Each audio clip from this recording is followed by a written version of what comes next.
Okay, so it's about 6:30 a.m. at the time of this recording. Obviously, just heart-wrenching, waking up to the Manchester terrorist bombing, and now I don't know exactly what's happening in the Philippines. It's just unfolding.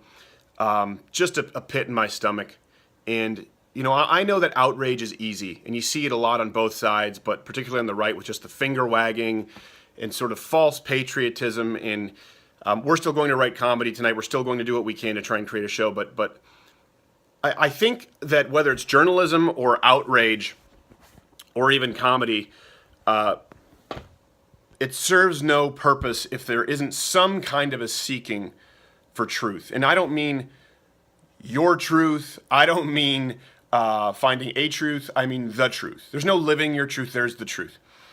And let's get down to some concretes. A lot of other people are trying to avoid talking specifics. So let's talk some specifics. Right now, I just read in the Daily Beast they arrested the man in association right now, a suspect with the Manchester terrorist attack, and they said, we need to fight the root. I think the influence of these violence. It's difficult to fight the values, the influence, the influencers of the violence, something along those lines, but refuse to say Islamic terrorism. We don't know that yet, necessarily. We do know that apparently in the Philippines it is Islamic terrorism. Listen, if you want to practice Islam in sort of the inconsequential guy in the sky, semi-secular sense, fine. But I think it's time to acknowledge that political Islam, as prescribed by Muhammad, the political practice of Islam is completely inconsequential with the West. What do I mean by that? Well, okay, let's nail down some concrete values. Let's exclude terrorism for a second. Do you believe in any Sharia courts whatsoever in Western culture? You're not welcome here. Do you believe that it's okay if you marry a 6-year-old? You're not welcome. Do you believe that it's okay to beat your wife for any reason at all? You're not welcome. Do you believe in any kind of punishment, not only death, any kind of a punishment for apostasy or people leaving the faith of Islam? You're not welcome. Do you believe in any kind of punishment for blasphemy? As you see with Zuckerberg and Facebook saying they're going to crack down on anti-Islamic blasphemous posts. Do you believe in any kind of punishment for blasphemy? You're not welcome. These values, the political prescription of Islam, is by its own definition completely incompatible with Western culture because it seeks to eradicate Western culture. That's its purpose. And I would think this would be some common ground where progressives, leftists, and the right should be able to come together, because the left would completely get on board with eradicating these worldviews if attributed to Christians. If Christians were okay with beating their wives, if Christians were okay with jailing people who spoke out against Christ, of course they'd have a problem with it. So I think that we should have the exact same problem with political Islam. I remember when I lived in Canada, 9/11 happened, and I remember being in comedy clubs and people saying, well, you know what, it doesn't happen in Canada. It doesn't happen in Europe. It doesn't happen in Denmark. It's because America's poked the bear. Well, now it's happening everywhere. And that's because appeasement is completely futile. Trying to appease a group of people whose worldview requires the eradication of those who appease them is so silly, I can't even wrap my mind around it. And today, the outrage now is Donald Trump called them losers at life. We're seeing this. Can you believe Donald Trump called them losers at life? Well, yeah. Yeah, I can. And you know what? He's not the most eloquent guy. Neither am I, apparently. I've talked about that. But you know why he's saying losers at life? You know why that's different from people saying this heinous attack and these monsters?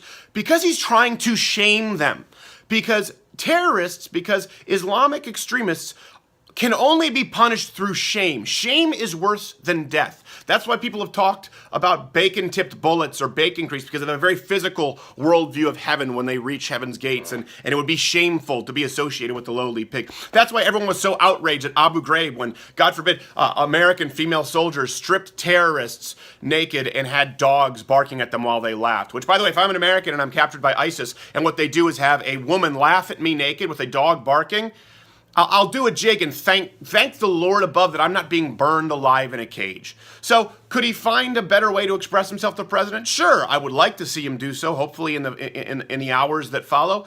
But starting by shaming them and belittling them That's one hell of a start. And that's why you're seeing a contrast between him and other leaders. And I'm not the biggest fan of him on every issue, but you know what? Today, I certainly stand with the President of the United States and the sentiment of shaming these absolute losers at life in contrast with other world leaders and as opposed to mincing words on social media. And I just... Everyone's going to talk about unity today. That's the big thing, right? Everyone's going to get... Now, you don't need to be inflammatory right now. You shouldn't be bombastic like you are. It's time to unify. No, it's not time for unity. It's time for an alliance, okay? And there's a difference. It's time for an alliance of people who value everything that has created the West, who hold Western values dear, the values that allow me to use my iPhone and this internet to upload this video to a platform freely, which hopefully won't censor it as hate speech. Who knows now with the horrible leviathan that Twitter and Google and Facebook have become in choosing to eradicate certain worldviews. But it's Western values that allows this even to happen. So I'm not about unity right now. How about an alliance? How about an alliance with other people who recognize and ally themselves against the evil that is political Islam? Because you know what? To unite with anywhere in the Islamic world who are even enablers of political Islam. To unite with enablers of political Islam by proxy is to unite with evil and to be evil. So at this point, when everyone's talking about words and outrage and let's be sensitive, no, let's not be sensitive in trying to not hurt people's feelings, but let's be ultra sensitive. Let's be ultra sensitive to the truth. Let's take our sensitivity in a different direction. Let's try and be as sensitive and as open-minded as humanly possible to the truth. And the truth right now, and the truth that is becoming clearer and clearer by the day, is that practiced political Islam, let me make that clear, the prescribed practicing of political Islam as outlined by Muhammad is completely incompatible with Western civilization, and it's time for us to ally against it because it's the great evil of our time. You think I'm right? You think I'm wrong? Let me know below. I'm sure plenty of you will be mad. I'm easy to find.